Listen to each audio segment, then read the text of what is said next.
It really comes down to sort of the fundamentals and the basics of business.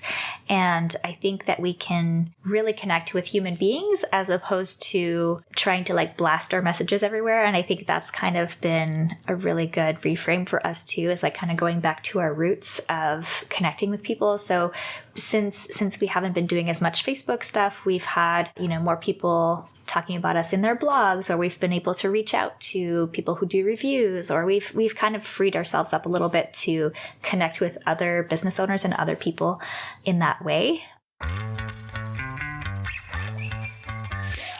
Have you thought about leaving Facebook? Or what would happen if you pulled your advertising and ditched the Facebook pixel? How are you getting feedback about whether or not your marketing efforts are worth it? I'm Susan Bowles, and you're listening to Break the Ceiling, the show where we break down unconventional strategies you can use to save time, boost your profit, and increase your operational capacity. All this month, I've been talking about digital privacy and online security, and sharing how I researched and implemented a privacy-first marketing strategy for my business. I talked to Paul Jarvis, one of the founders of Fathom Analytics, a privacy-focused alternative to Google Analytics. I spoke with Jessica Robinson, an expert in cybersecurity, about how to assess your business's online security and how to mitigate some of the risks involved. And last week, I talked to Kim Harrington about how focusing on SEO became a big part of my marketing effort as I moved my marketing strategy to be more focused on respect for individual data privacy. So if you missed those episodes, I recommend you go give them a listen because they include a lot of background on this whole experiment and how it came about. This week, I wanted to talk about social media because social media platforms are some of the biggest offenders when it comes to data privacy issues. They track us. Every move we make, what we say near our phones, where we go while we have them, all of it. I've considered leaving social media platforms altogether, although I haven't taken that step yet. But social media has never been a focus of any of my marketing or outreach because, honestly, outside of Twitter, I just don't like being on social media much. And I was very skeptical about how effective social media was in getting me actual paying clients. But when it came to my privacy-focused experiment, there wasn't much for me to do other than pull the plug on social media platforms completely. I'm not very active on any platform besides Twitter, which I mostly use to build relationships with primarily peers and other business friends, not so much as a lead gathering system. I did commit to not buying ads on Facebook or Instagram, but since I hadn't been doing that before, there wasn't much of a change. I also committed to not using the Facebook tracking pixel. But again, since I hadn't been using it before, there wasn't anything to remove or to change there either. But these are major marketing channels for lots of small businesses, and it's an important part of the decision-making process if you're thinking about your own marketing from a perspective of privacy. So I wanted to bring on someone who did go through this evaluation process and implemented their own experiment. Meet Nathalie Lussier. Nathalie has been making websites since she was 12 years old, so she's been living in the online world for quite a while. She's the founder of Access Ally, which is a digital course and membership solution. And about a year ago, she took the Facebook tracking pixel off her website and then left Instagram as a platform, both for her business and personally. Nathalie and I talked about how she made the decision to drop the pixel and to leave Instagram. We talk about what she does instead now, and we talk about how to get real, actionable data while still being respectful of people's privacy, and holding true to her desire not to support Facebook as a company. And stick around after the interview because I'm going to talk about the projects and ideas that I'm still working on implementing for ScaleSpark when it comes to digital privacy. Hey, Nathalie, thanks for being here today. Thanks for having me, Susan. So you did something, I think, pretty bold for most folks, and you decided to remove the Facebook tracking pixel from all of your websites. So can you take me through kind of the decision process that led up to that and how you went about actually doing it? Yes. So I think all of us are kind of aware of what's going on with social media and particularly Facebook and all the data that they're collecting about us, how they use it against us. And as a marketer, I always thought, oh, well, we're using it for our business. So, and we're a good business in my mind, right? We're trying to help people solve a problem. We're helping them to build a membership site and find the right software for that. But then after seeing all the news coming out and just like learning more and more about the algorithms, I was like, you know what? It doesn't feel right. I don't like it when they do it to me, when other businesses do it to me. I don't like how politically it was being used either. And I was like, you know what? I'm contributing to this problem. So why don't I do something about it, right? I know I'm just one business and there's tons of people who use Facebook advertising and have tracking pixels on their sites. It might not make a big difference, but a drop in the water is a drop in the water. So I decided, okay, let's go ahead and see what I can do. And I know that tracking and, collecting data from website visitors is a big part of the Facebook data gathering that they do. So I was like, okay, let's just take off the pixel. And also at the same time, we decided to just stop advertising on Facebook just because that's also voting with our money.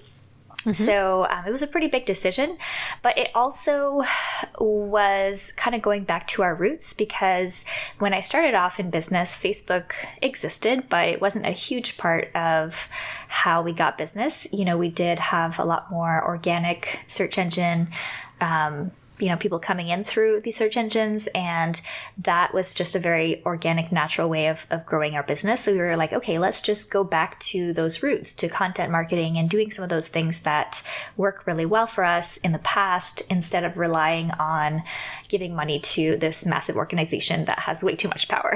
Mm-hmm.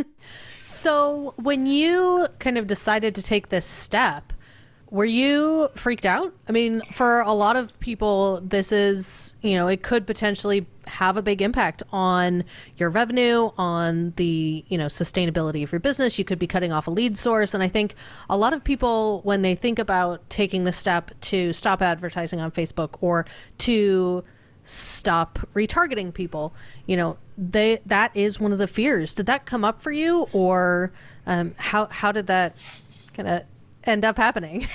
Yeah, it's totally a valid question. And one of the things that we thought about it, we were investing money into Facebook ads. And what we did was we put that budget towards organic SEO. So we hired an expert in SEO. We kind of redid a bunch of stuff on our site. And so in a way, it felt like we were just shifting our budget from one platform to another. And instead of investing our money on Facebook, we were investing it in our own property, essentially, like our own website. Mm-hmm. So in that way, that was a big kind of shift. And we talked about it as a team. There was definitely, a debate on our team as whether we should do it or not. And sometimes we still think about like, oh, should we try to retarget again? Like, is that something we should explore again? But I just feel like if we're doing things right, which I think we are, which is, get people to your website, whether that is through social media because you're posting still organic stuff, or through a search engine, or through a podcast interview, or, whatever it is that people find you from, and then get them on your email list, which is something I've always talked about, and our 30-day list building challenge focuses on a lot, then you can just send them an email. And I realize, retargeting is reaching people in a different platform that they may have forgotten about you. They could still unsubscribe from your emails. Like, there's a lot of ways that email may or may not work, but again, it's something that you have a lot more control over.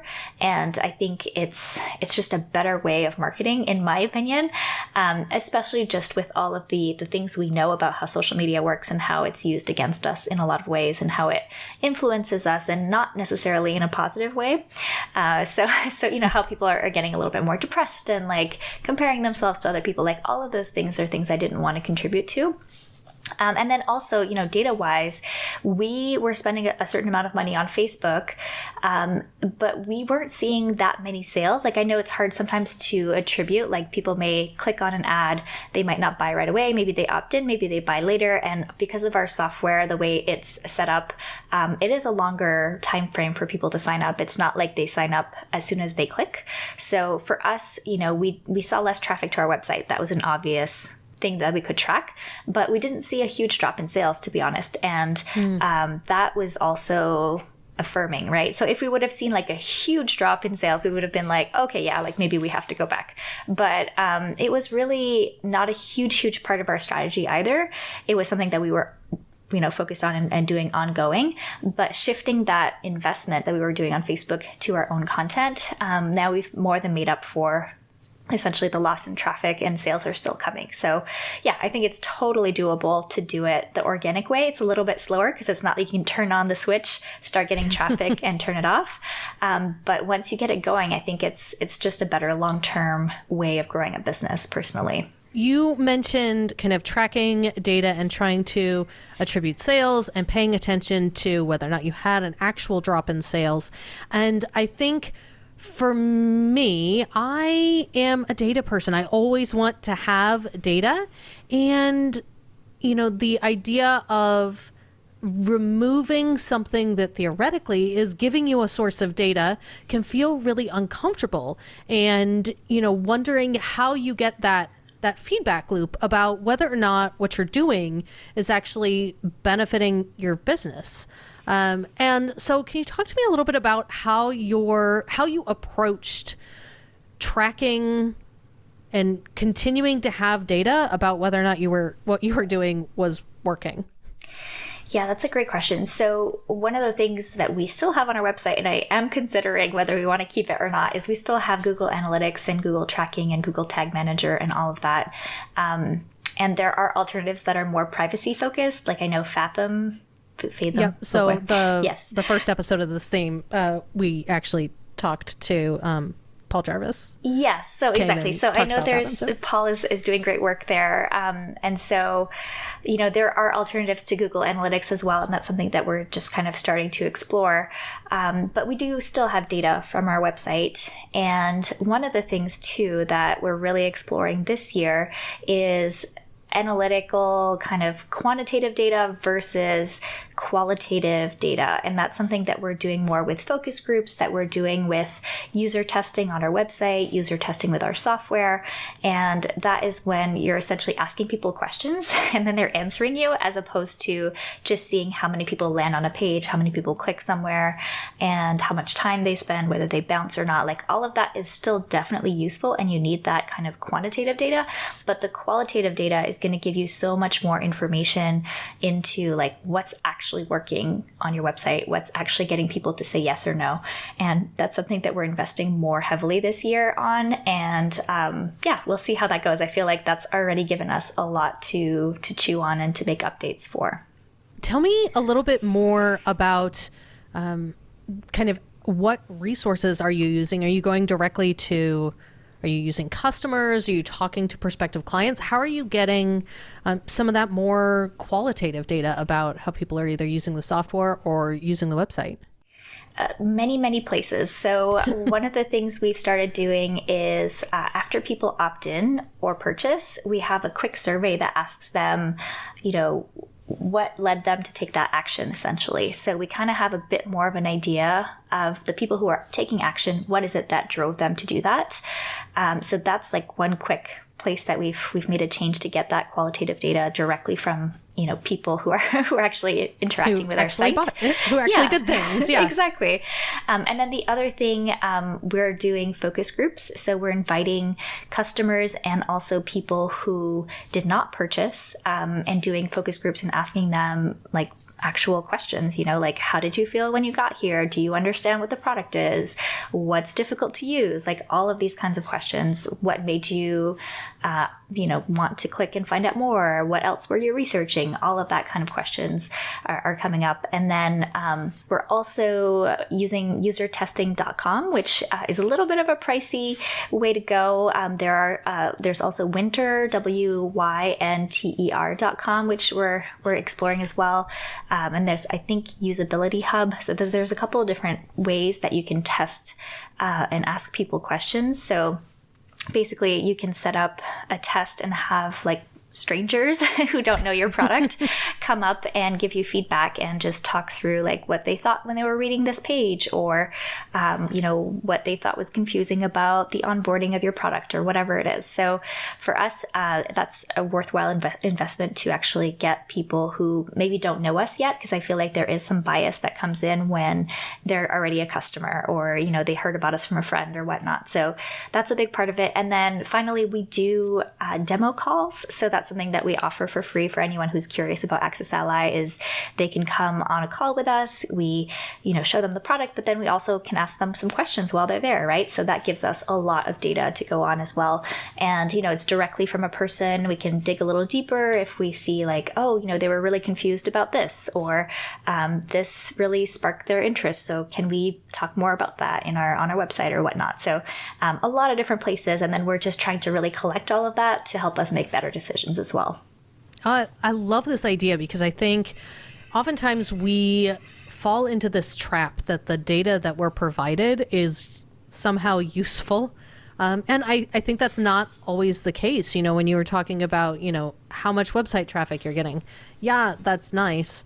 But you also don't know what people were looking for. And maybe they hit your website and it wasn't what they were expecting, and it really has nothing to do with you or your product. And so I love this idea of looking for other sources of real actionable data in something as simple as a survey when people do something, asking them why they did it, is simple, and I think oftentimes overlooked as a really valuable source of data. I do the same thing, podcasts, and a lot of the marketing that I do, I'm intentionally not tracking people, which makes it really hard to figure out, how people find me. And the easiest way is to say, hey, how did you find me? And so that's on all of my forums is, how'd you find out about this? How'd you hear about it? And something as simple as just asking. Sometimes we forget that can be a really powerful source of data. Absolutely. And same goes for, any forums that you're a part of. You can just kind of ask people questions there, or, there might be other places that the types of people who would be ideal for your work are, where they're already congregating. So like there's places off of Facebook now where we can do some of these things. And unfortunately, we still have a Facebook group for our business. So we're not 100% off Facebook, but that is also on our radar for, shifting that eventually too. Interesting. Hey there, it's Susan. If you've been listening to this interview and it's making you think about some of these issues and ideas, and you wish you could talk to some other real live business owners about it, I wanted to invite you to my free monthly roundtable, Dollars and Decisions. Once a month, I get together live with a group of amazing business owners just like you to geek out on money and operations and workflow and software, all that stuff that you hear me talk about here. The roundtable is kind of like a live, interactive version of the podcast, so I would love to have you join me. To sign up for the next roundtable, head to scalespark.co/dollarsandDecisions, no spaces, no hyphens, or you can just click the link in the show notes. Hope to see you there. So, along the lines with all of this happening in your business and removing the pixel and thinking about different ways of collecting data, you also actually deleted your personal and your business Instagram accounts. So can you tell me about that decision? What drove it? How does it feel? It feels freeing, to be honest. So that's awesome.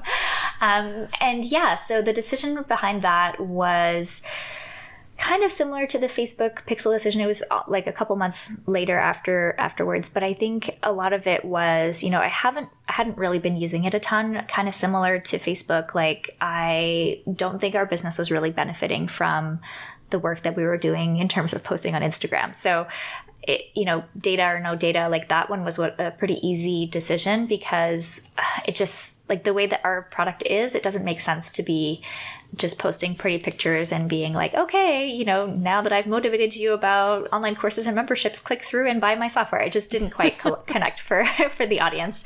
And I'm sure there's ways to do it well, but just the way that we operate, it didn't quite make sense. But yeah, in terms of why I did it, it was, especially for me, Instagram has like this level of like perfection and posing and just kind of, making everything like pixel perfect. And it was just like such a high bar. And I have 2 young children running this, successful business. We have 10 team members. We have a farm now. We have a lot going on. So I was like, you know what? There was just no reason to be putting my energy into it. And also when I scroll on Instagram, I know that I don't always feel good because I'm like, oh, like that's something I should be doing, or, oh, I haven't, like it just really brings up my own sort of competitive or, comparison side of things. And it zaps my energy. So it was a pretty easy decision. And there was definitely a part of me that was like, oh my God, like once you do this, like, that's it. Like there's no going back. And obviously I could start another account, but I was like, okay, yeah, this is kind of final, but I just felt like it was the right decision. And I've definitely not regretted it. I'm like, oh my God, I have like my phone no longer has this weird like push pull energy around it. And that has been really great. I love that. So talk to me a little bit about kind of the impact you've seen on your business since you took these steps. You talked a little bit about not seeing much of a drop in sales, but have you noticed other impacts, financial or operational, or just kind of energetically? Yeah. So things last year was a bit of a weird year because obviously COVID hit. 2020. And then, yes, exactly. So we had a spike in sales, and that was pure, just organic, people looking to do online courses. And so I would say like sales were not affected negatively by not doing it. And I don't know if things would have been different if we were still doing it. But anyways, it's fine. So that would be one way to look at the data in terms of sales. But other than that, yeah, I would say we really freed up a lot of energy internally on the team and time spent, creating new ads, testing ads, retargeting ads, like all of that.